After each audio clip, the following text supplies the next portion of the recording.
Hello my dear friend, welcome back to our channel. तो आज की हमारी वीडियो का टॉपिक है सिक्स इंडस्ट्रियल कंपनीज एक्ट क्या होता है, इसके ऑब्जेक्टिव, नीड, फीचर्स और बहुत सारे टॉपिक इससे रिलेटेड हम जो है आज की हमारी वीडियो में कवर करेंगे। तो सबसे पहले मैं बता दूँ सिक इंडस्ट्रियल क्या होती है। सिक इंडस्ट्रियल वो होती है कि जो काफ़ी 4 सालों से लगातार क्या कर रही है, नेट लॉस जो है वो कर रही है। ठीक है, उसमें कोई प्रॉफिट नहीं हो रहा है। जो नेट वर्थ है उसका 50% या उससे ज़्यादा पिछले 4 सालों में कंपनी क्या कर रही है, लॉस अर्न कर रही है। तो देखा जाता है कि इस इंडस्ट्री को अगर ठीक किया जा सके तो उसको ठीक करने की कोशिश करते हैं। ठीक है, यानी कि उसको रिवाइव करने की कोशिश करते हैं। अगर ठीक करना मुश्किल है, उसको सही नहीं किया जा सकता, तो उसको जो है वो क्या किया जाता है, वाइंड अप किया जाता है, उसको बंद किया जाता है कंपनी को, ताकि वर्कर्स के इंटरेस्ट को प्रोटेक्ट किया जा सके और जो भी रिसोर्सेज है उनका अच्छी तरीके से यूटिलाइजेशन किया जाए। तो हम पढ़ते हैं एक्चुअली में सिक इंडस्ट्रियल एक्ट होता है क्या, इसका मीनिंग भी हम आने वाली वीडियो में जो है इसी के अंदर पढ़ेंगे। तो sick industrial company special provision act SICA 1985 was passed in 1986 and came into effect in May 1987। तो सिक इंडस्ट्रियल एक्ट जो है, ठीक है, वो आया था। इसकी नीड क्या थी, क्यों सिक इंडस्ट्रियल एक्ट को लाया गया था? The ill effect of sickness of industrial companies, such as loss of production, loss of employment, loss of revenue to the central and state government, locking up of insufficient fund of banks and financial institutions, are of the serious concern for the government and the society at large। किसी की industrial company act को लाने की ज़रूरत इसलिए थी कि कई कंपनी क्या कर रही है, लॉस अर्न कर रही है। ठीक है, एम्प्लॉयमेंट, लॉस ऑफ एम्प्लॉयमेंट, ठीक है, वो लोगों को काम नहीं दे पा रही है। प्रोडक्शन जो है उसका दिन पर दिन कम होता जा रहा है। रिवेन्यू ख़त्म हो रहा है, रिवेन्यू अर्न नहीं कर पा रही है। ठीक है, सेंट्रल स्टेट गवर्नमेंट को रिवेन्यू नहीं मिल पा रहा है। जो भी बैंक से, फाइनेंशियल इंस्टीट्यूट से जो भी फंड्स लिया है उसका बेटर यूटिलाइज नहीं हो पा रहा है। तो इसलिए जो है हमें सिक इंडस्ट्रियल कंपनी एक्ट को लाने की ज़रूरत थी, ताकि गवर्नमेंट को, ठीक है, बचाया जा सके। साथ ही साथ जो भी company at a large society को भी क्या किया जा सके, प्रोटेक्ट किया जा सके। क्योंकि जो रिसोर्सेज ऐसी इंडस्ट्री में, एक ऐसी कंपनी में लगाए हैं जो कि लॉस मेकिंग कंपनी है, तो उसको बंद किया जाए और उस रिसोर्सेज को जो है बेटरमेंट के लिए यूज़ किया जाए। The concern of the government is emphasised by the alarming increase in the incidence of sickness in industrial company. बहुत सारे जो है ऐसे केसेस आ रहे थे कि जहाँ पे किसके सिकनेस ऑफ इंडस्ट्रियल कंपनी के केसेस बहुत ज़्यादा आ रहे थे, जिसकी वजह से ये एक्ट जो है वो लाया गया। It has been recognise that in order to fully utilise the productive industrial assets, इसमें ये कहा गया कि जो भी हमारी इंडस्ट्री के एसेट्स है उसको पूरी तरीके से यूटिलाइज किया जाए। It has been recognise that in order to fully utilise the productive industrial assets, afford maximum production of employment and optimizing the use of the funds of the banks and financial institutions, it would be important to revive and rehabilitate the potentially viable sick industrial company as quick as possible। अगर हमें लग रहा है कि industry जो है वो डूबने वाली है या फिर प्रॉफिट अर्न नहीं कर रही है, सिक इंडस्ट्रियल कंपनीज एक्ट के अंदर आती है, तो उसको जल्दी से जल्दी क्या किया जाए, रिवाइव या रिहेबिलिटेट किया जाए, ताकि वो फिर से जो है अच्छे से वर्क करना स्टार्ट कर दे। It would also be equally important to save the productive assets and realize the amount due to the bank and financial institute to the extent possible from the unworkable sick industrial companies through liquidation of those assets। अगर हमें लग रहा है कि अब इस industry को फिर से रिवाइव नहीं किया जा सकता, तो कहीं ना कहीं उसको डिसॉल्व करना ही ठीक है, उसको वाइंड अप करना ही ठीक है, और जो भी रिसोर्सेज है उसको क्या कर लिया जाए, लिक्विडेट कर लिया जाए। ठीक है, it has been the experience that the existing institutional arrangement and the procedure for revival and rehabilitation of the potential viably sick industrial companies are both inadequate and time consuming। तो क्या कहा गया, it has been the experience that the existing institutional arrangement and procedure for revival and rehabilitation of the potential viably sick industrial company are both inadequate and time consuming। की industry को revive करना, सिक industrial company को revive करना, रिहेबिलिएट करना कहीं ना कहीं क्या है, टाइम कंज्यूमिंग है। इतनी आसानी से एक कंपनी को जो है लॉस मेकिंग कंपनी को प्रॉफिट मेकिंग कंपनी में कन्वर्ट नहीं किया जा सकता। बहुत ज़्यादा जो है ये टाइम कंज्यूमिंग प्रोसेस होता है। So a need has therefore been felt to enact in public interest legislation to provide for timely detection of sickness in industrial company and for rapid determination by a body of expert of the preventives, remedial and other measures that would need to be adopted with respect to such companies and for reinforcement of the measures considered appropriate with utmost practicable dispatch. तो इसमें यही कहा गया कि अगर हम समय से डिटेक्ट कर लेते हैं तो उसमें टाइम भी कम लगेगा और कहीं ना कहीं जो है हम अपनी इंडस्ट्रीज़ को क्या कर सकते हैं, रिवाइव कर सकते हैं, कुछ रेमेडियल एक्शंस ले सकते हैं, कुछ प्रिकॉशंस या मेजर जो है हम ले सकते हैं, अडॉप्ट कर सकते हैं, ताकि हम अपनी जो भी इंडस्ट्री है उसको क्या कर सके, बचा सके, रिवाइव कर सके एट एन अर्ली स्टेज। तो इसलिए हमने नीड थी कि सिक इंडस्ट्रियल कंपनीज एक्ट की क्या नीड थी, क्यों इस एक्ट को लाया गया, हमने नीड के बारे में पढ़ लिया, ताकि जो भी इंडस्ट्री क्या कर रही है, प्रॉफिट अर्न नहीं कर रही, लॉस मेकिंग कंपनी है, उसको स्टार्टिंग में ही देख लिया जाए, पहचान लिया जाए और उसी समय जो है रेमेडियल एक्शन ले ली जाए। जब भी हम सिक इंडस्ट्रियल कंपनीज़ को क्या करते हैं, रिहेबिलिट करते हैं, तो कहीं ना कहीं उसमें क्या लगता है, टाइम लगता है, ठीक है। तो कई बार क्या होता है कि अगर ऐसा लग रहा है कि हाँ हम इस इंडस्ट्री को रिवाइव नहीं कर पा रहे हैं, तो उसके एसेट्स को सेल आउट करना ही ठीक होता है, उसको लिक्विडेट करना ही ठीक होता है, ठीक है। उसके बाद आता है objective of sick industrial companies act. Sick industrial company act के क्या ऑब्जेक्टिव होते हैं। Introduction of sick industrial act companies act states that the act is pass to make special provision for securing timely detection of sick and potentially sick companies owing industrial undertaking, speedy determinations by a board of experts of the preventives, remedial and other measures which need to be taken in respect of such companies, quick enforcement of the measures so determined। तो क्या क्या objective थे, क्या क्या objective है, तो इसमें ये कहा गया, पहला है securing timely detection of sick and potential sick companies owing industrial undertaking. पहले ही समय से भाप लिया जाए, समय से ही पहचान लिया जाए, ताकि रेमेडियल एक्शंस को ले लिया जाए। सेकंड है speedy and determination by the board of expert of the prevention remedies other measures which need to be taken in respect of such companies, quick enforcement of the measures so determined. अगर हमने कोई भी measures चुना है कि हाँ इस measures को हम ले सकते हैं, तो उसको स्पीड वे में क्या करना चाहिए, इन्फोर्स करना चाहिए। Objective of sick industrial companies act के ऑब्जेक्टिव की अगर हम बात करते हैं तो ये थे हमारे स्पेशल प्रोविजन। अब बात करते हैं ऑब्जेक्टिव की। ऑब्जेक्ट्स क्या है, affording maximum protection to employment, ज़्यादा से ज़्यादा लोगों को एम्प्लॉयमेंट मिले। अगर हम एक इंडस्ट्री को बचा पा रहे हैं तो कहीं ना कहीं हम लोगों की एम्प्लॉयमेंट भी बचा पा रहे हैं। Optimising the use of funds and available productive assets, जो भी हमारे पास असेट्स है, ठीक है, जो भी फंड्स है उनका ज़्यादा अच्छे से अच्छा यूटिलाइजेशन करना। Realising amount due to banks, institution, creditors, ठीक है। providing efficient authority consisting of experts for quick determinations of measures to avoid time consuming procedures, ठीक है। एक efficient authority को ये जो केस है वो प्रोवाइड करना, ताकि वो क्या करें, जिसके अंदर एक्सपर्ट्स बैठे हों, ठीक है, वो देख सके कि क्या मेजर्स लिया जा सकता है, ताकि जो है टाइमली प्रोसीजर को लिया जाए, ठीक है। कहीं ना कहीं जो एक्सपर्ट्स होते हैं वो ये देखते हैं कि इस कंपनी को रिवाइव करना चाहिए, रिहेबिलिट करना चाहिए, या फिर इसको जो है वाइंड अप करना बेटर रहेगा, ताकि टाइमली जो है वो एक्शन लिया जा सके। तो ऑब्जेक्टिव के बारे में आपने देखा क्या क्या ऑब्जेक्टिव थे। अब यहाँ पे हम देखते हैं कि कहाँ कहाँ से इंडस्ट्रियल कंपनी एक्ट एप्लीकेबल होता है और किस किस एरिया को ये जो है वो कवर करता है। तो सिक इंडस्ट्रियल कंपनीज एक्ट जो होता है वो पूरी इंडिया पे एप्लीकेबल होता है।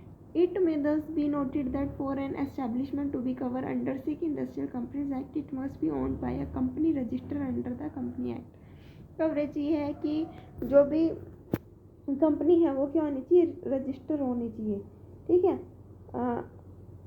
Under the companies act. Companies act के अंदर जो इंडस्ट्री की अगर हम बात कर रहे हैं तो वो क्या होनी चाहिए, रजिस्टर होनी चाहिए कंपनीज एक्ट में। Beside it must be covered under first schedule to the Industrial Act 1951। पहला तो ये कंपनीज एक्ट के अंदर रजिस्टर होनी चाहिए, दूसरा first schedule of the industry act में जो है ये आनी चाहिए। The first schedule cover practically all the industry. First schedule में सारी की सारी इंडस्ट्री आती है। Hence the act in reality apply to all industry except shipping industry.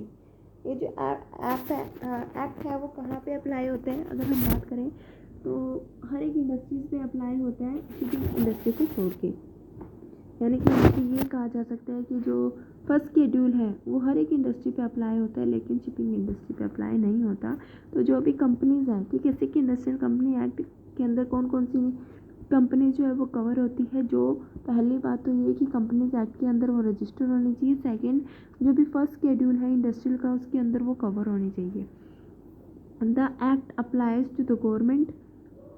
Sick industrial act जो है, सिक इंडस्ट्रियल कंपनी एक्ट, वो कहाँ पे अप्लाई होता है?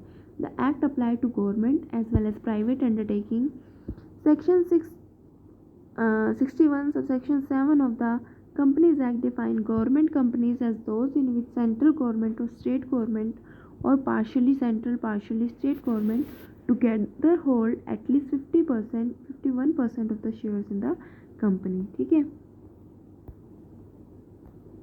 ये जो एक्ट है हर एक कंपनी पे अप्लाई होता है, चाहे वो गवर्नमेंट कंपनी हो चाहे वो पब्लिक कंपनी हो। ठीक है, However, the act does not apply। यहाँ पे ये बात आती है कि ये एक्ट कौन कौन सी ऐसी कंपनी है जहाँ पे अप्लाई नहीं होता? Cooperative society and the unit owned by a trust, industrial related to ship and other vessels drawn by power, small scale industry. Small scale industry are those having investment in plant and machinery less than 1 crore and the investment in machinery may be by ownership, lease और hire purchase. ठीक है, तो ये कुछ industry है जहाँ पे ये एक्ट जो है वो अप्लाई नहीं होता। Cooperative society, unit owned by the trust, ठीक है, industrial which is related to ship and other vessels and small scale industry. ठीक है, स्मॉल स्केल इंडस्ट्री जहाँ पे इन्वेस्टमेंट जो होती है प्लांट और मशीनरी में 1 करोड़ से कम होती है। इसके बाद आते हैं सिक इंडस्ट्रियल कंपनीज की क्या डेफिनेशन है।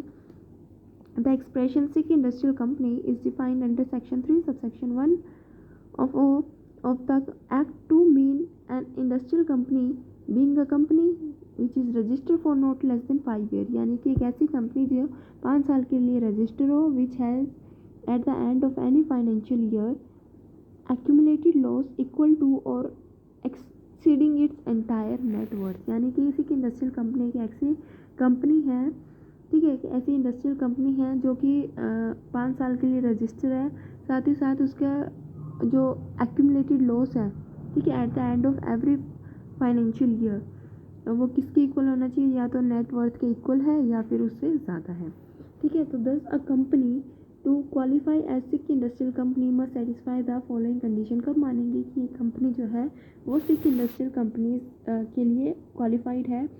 कुछ कंडीशन अगर वो सेटिस्फाई करती है तो हम ये मान सकते हैं कि हाँ ये कंपनी जो है सिक इंडस्ट्रियल कंपनी एक्ट के तहत आ सकती है। It must be a company as per Section 3 of the Companies Act 1956। Company act 1956 के तहत वो कंपनी के अंदर आनी चाहिए। ठीक है, कंपनी एक्ट के अंदर आनी चाहिए।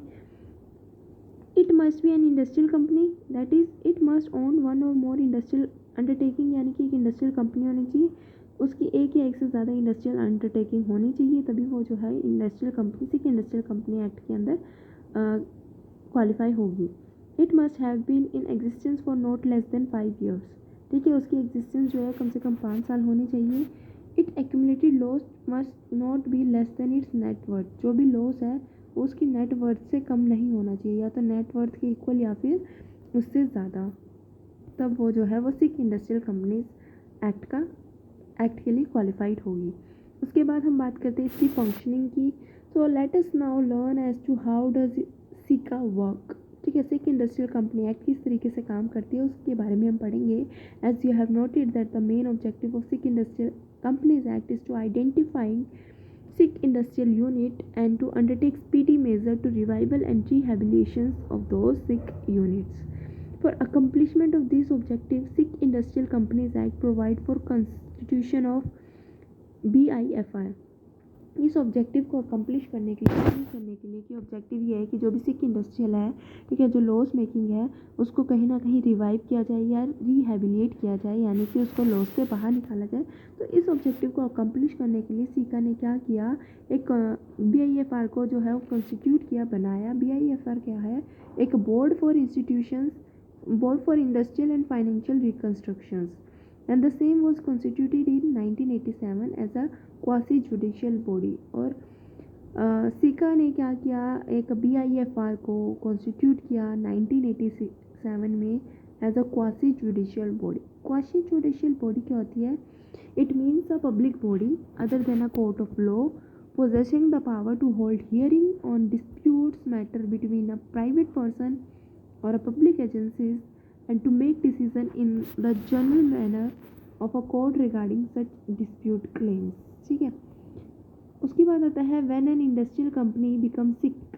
When an industrial company becomes sick, it should make reference to board, which will make an inquiry and decide whether the company is likely to come out of sickness. तो कहीं ना कहीं एक जब इंडस्ट्री क्या होती है, एक इंडस्ट्रियल कंपनी सिक होती है, लॉस मेकिंग होती है, तो उसको क्या करना चाहिए, बोर्ड BIFR की रेफरेंस लेनी चाहिए, which will make an inquiry. इसका मेन काम क्या होता है BIFR का, जो इंक्वायरी करना और डिसाइड करना कि ये कंपनी जो है वो सिक है या नहीं है, क्या ये सिकनेस से बाहर आ सकती है या फिर इसको वाइंड अप करना पड़ेगा। बोर्ड इसके लिए क्या करता है, एक ऑपरेटिंग एजेंसी को जो है अपॉइंट करता है ताकि वो क्या करे, to prepare a revival scheme for rehabilitation of the company. The scheme will be sanctioned by board after inviting objections. अगर कोई ऑब्जेक्शन है किसी भी तरीके की, तो उस ऑब्जेक्शन को देखने के बाद ही जो ऑपरेटिंग एजेंसी है वो क्या करती है, रिवाइवल स्कीम को प्रिपेयर करती है for the rehabilitation of the company, कि किस तरीके से कंपनी को जो है वो ठीक किया जा सके, लॉस मेकिंग कंपनी को प्रॉफिट मेकिंग में कन्वर्ट किया जा सके।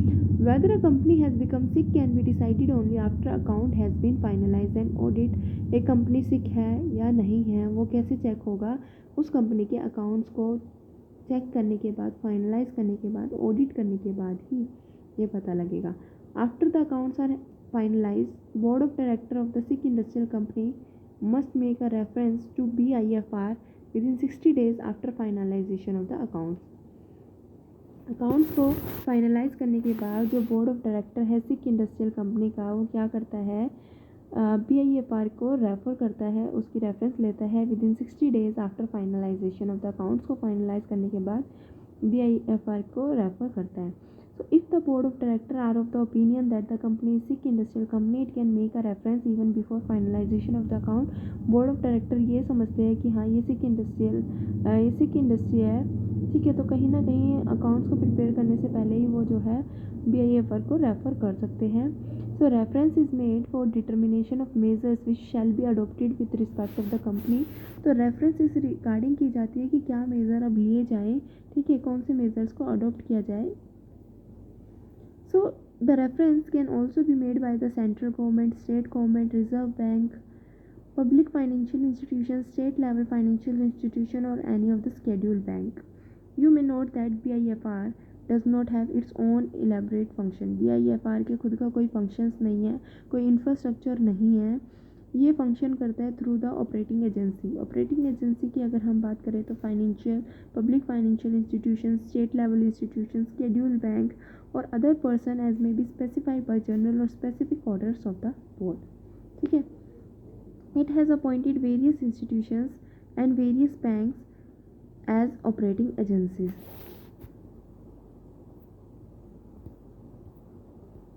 An operating agency may be asked to conduct an inquiry, prepare a scheme for rehabilitation of the sick company, or even implement the scheme.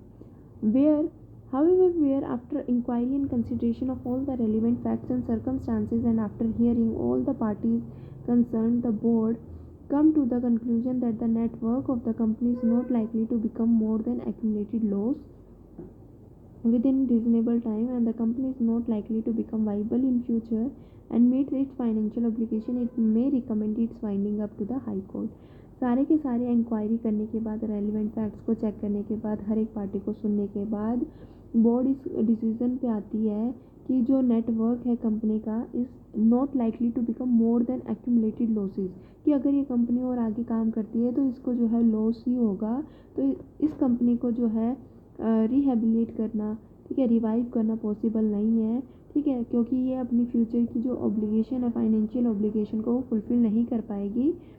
तो कहीं ना कहीं इसको क्या किया जाए, वाइंड अप करना ही ठीक रहेगा। तो ये कहती है कि it recommend its winding up to the high court, ठीक है। It may be noted that if during the security और implementation of any scheme board find that any person, जब भी स्क्रूनिटाइज किया गया, जब भी किसी भी स्कीम को इम्प्लीमेंट किया गया है, बोर्ड ऑफ डायरेक्टर ने ये पता लगाया कि कोई भी पर्सन है जो क्या है इन्वॉल्व है, जिसकी वजह से जो है ये कंपनी जो है लॉस में जा रही है। So the board find that any person who was involve in promotion, formation और management of the sick industrial company, ठीक है, हैड मिस अप्लाइड और रिटेन्ड एनी मनी, जो कंपनी की प्रमोशन में इन्वॉल्व था, उसकी फॉर्मेशन में इन्वॉल्व था, उसको मैनेजमेंट में इन्वॉल्व था, तो कहीं ना कहीं उसने क्या किया, कुछ पैसे, कुछ मनी या प्रॉपर्टी जो है सिक इंडस्ट्रियल की, वो अपने पास रिटेन करके रख ली। ठीक है, तो has been guilty of misconduct और breach of the trust in relation to the sick industrial company, it may order to him to repay the money और रिस्टोर द प्रॉपर्टी, कि वो पैसा जो है वो क्या कर दे, वापस कर दे, और उस प्रॉपर्टी को क्या कर दे, कंपनसेशन पे कर दे सिक इंडस्ट्रियल कंपनी को। A new power conferred upon the BIFR with section 22 subsection A added by the amended act of 1992 provide that the board may direct that any of the asset of the company shall not be disposed of without the consent of the board during preparation, consideration or implementation of the scheme, but only till commencement of the proceeding of winding up। इसमें यही कहा गया कि जब तक procedure चल रहा है, जब तक क्या किया जा रहा है, कंसेंट, जब तक जो है बोर्ड की कंसेंट नहीं आ जाती, ठीक है, क्या कर रहे हैं, अकाउंट्स को प्रिपेयर कर रहे हैं, ठीक है, स्कीम्स को इम्प्लीमेंट कर रहे हैं या वाइंडिंग अप कर रहे हैं, तो उस समय जो है असेट्स को डिस्पोज नहीं करना है, किसी भी तरीके के असेट्स को जो है सेल आउट नहीं करना है बिना बोर्ड की कंसेंट के। ठीक है, order of BIFR are appealable before the appellate authority for industrial and financial reconstruction. Such appeal shall be filed within the 45 days from the date of receipt of the order of BIFR। BIFR का order मिलने के बाद अगर हमें उसका order अच्छा नहीं लगा, सही नहीं लगा, तो हम जो है फिर से अपील कर सकते हैं within 45 days from the date of receipt of the order of the BIFR। इसके बाद हमारा जो नेक्स्ट टॉपिक है वो है पोटेंशियली सिक कंपनी। पोटेंशियली सिक कंपनी का है, in order to correct sickness at an early stage, Sick Industrial Companies Act provide for remedial measures to be initiated right at the stage when the company is likely to become sick, that is potentially sick। ठीक है, तो कहीं ना कहीं ये कहा गया है कि in order to correct sickness at an early stage, जब पता लग जाए, स्टार्टिंग में जब लॉस अकर होने लग जाए, तो उसी स्टेज में हमें क्या करना चाहिए, एक्शंस को ले लेना चाहिए, कुछ रेमेडियल मेजर्स को ले लेना चाहिए, ताकि ये कंपनी जो है वो पोटेंशियली सिक ना बने, यानी कि आगे जाके जो है बिजनेस इसका ना डूबे।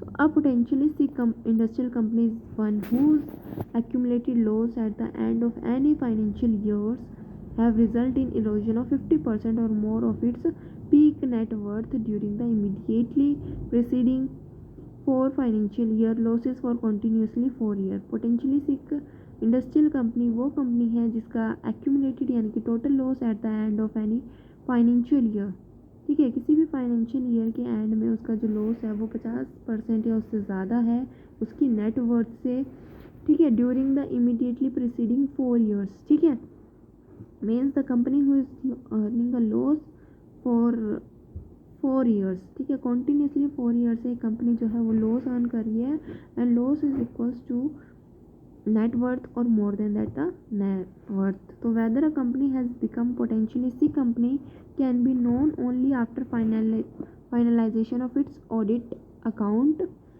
Within 60 days after finalizations of audit account, the company should report the fact of such erosion of BIFR, which can then make an inquiry and ask an operating agency to make a report before taking further steps in the matter। Audit account को finalise करने से बाद, ठीक है, within 60 days after finalisation of the audited account, company और the operating agency should report the fact of such erosions, ठीक है, to BIFR, which can then make an enquiry and ask an operating agency to make a report before taking further step in the matter. इसके बाद आता है हमारा next topic जो है proposal to repeal और अबेंडन सिक्का। ठीक है, sick industrial company act has been amended twice, first in 1991 and later in 1993 when a number of changes were effected in its various provisions।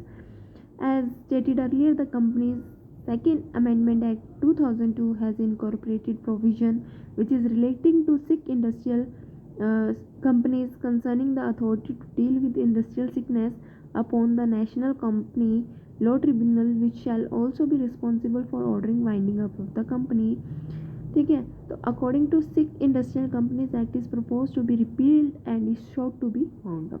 तो ये थी आज की हमारी वीडियो जिसमें हमने पढ़ा हमारा सिक्स इंडस्ट्रियल कंपनी एक्ट के बारे में। आई होप कि आप सभी को ये जो टॉपिक है अच्छे से क्लियर हो गया होगा, समझ में आ गया होगा।